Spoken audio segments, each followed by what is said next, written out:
Students, let's begin with the centroids of standard shapes. Now here we are going to consider only plane figures. Now the very first standard shape that we want to understand is a rectangle. Students, always remember, whenever you are going to find the centroid of any particular diagram, remember that the diagram should always be kept as far as possible in the first quadrant. The reason for keeping the entire body or the shape or the plane figure in the first quadrant is all the coordinates will always remain positive.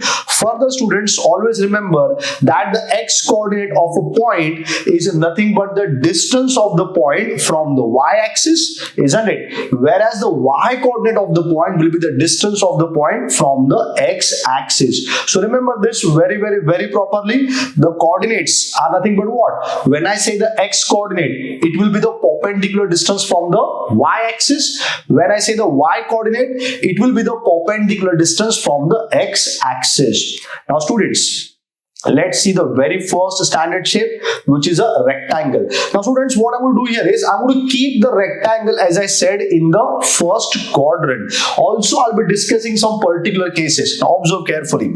When I say, so students, observe the diagram very carefully. I'm going to draw the x-axis and the y-axis. And we know that they will be intersecting each other at the origin, say O.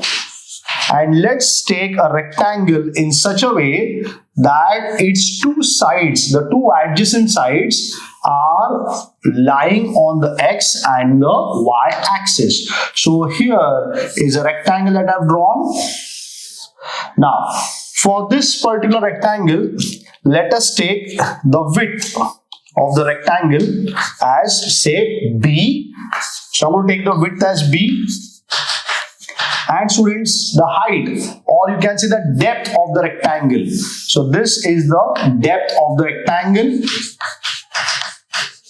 It is taken as small d. Now, you can observe that a rectangle is nothing but a symmetrical body, isn't it? You can have a line of symmetry. So I can say there is a horizontal line of symmetry, isn't it? There is a horizontal line of symmetry, and students, there will be a vertical line of symmetry as well. So these two are the lines of symmetry. Now students, always remember that the centroid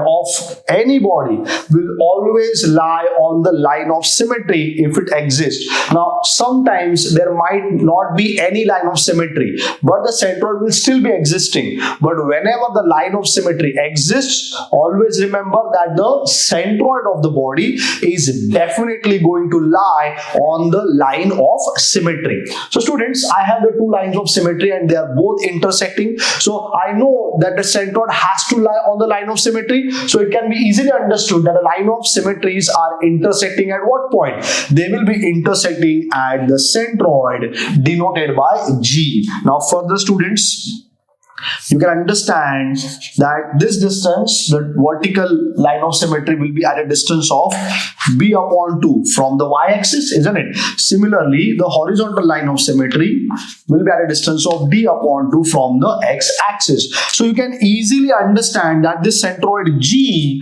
will have what coordinates? The x coordinate, which is the horizontal distance, or you can say the distance of the point, the centroid, from the y-axis. So you can say that the centroid will have the x coordinate as b upon 2, and students, similarly the y coordinate, which is the distance of the centroid from the x-axis, it is going to be d upon 2, isn't it? So very simple it is. So you got to understand that the entire rectangle has been kept in the first quadrant. Now students, you also want to remember the area of this particular diagram.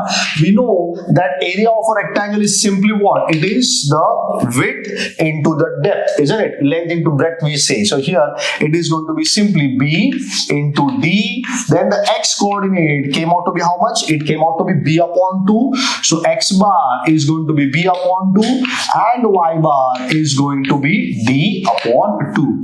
Now here you want to understand that I have kept the entire diagram in the first quadrant. Now students, there can be another case where I can keep the x and the y axis directly on the line of symmetry.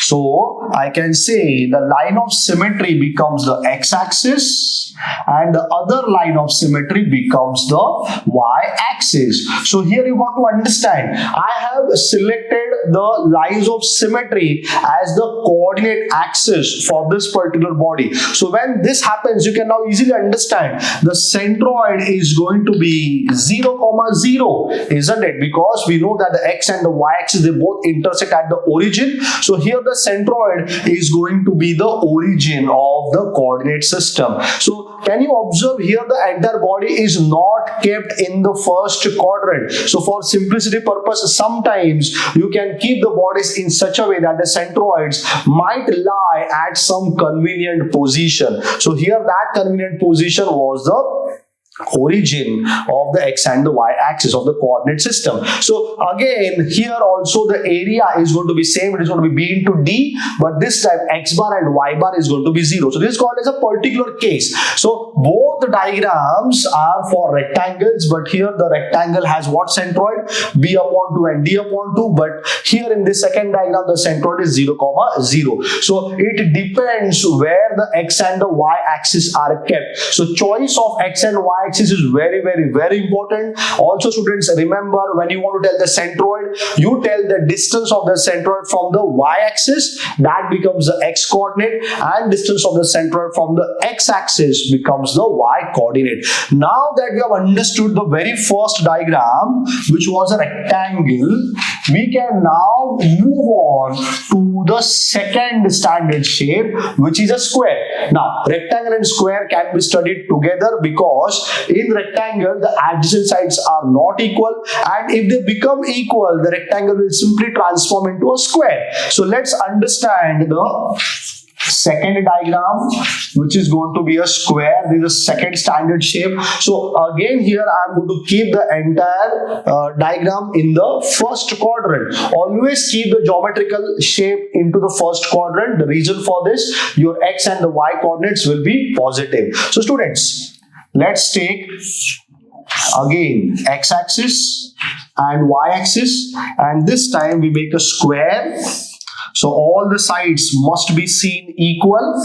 So I'm going to make a square such that all the sides are seen equal over here, isn't it? Again, you can observe that this is also a symmetrical shape, isn't it? This is also a symmetrical shape. So there will be two lines of symmetry.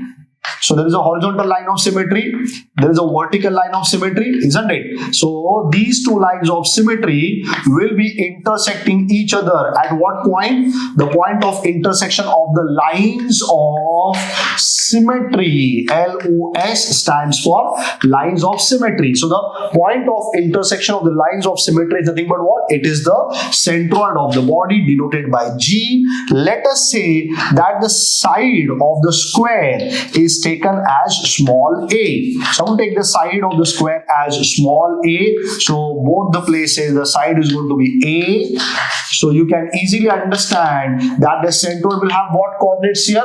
It is going to be half of the side. So that's a by 2 here. This is also going to be a by 2.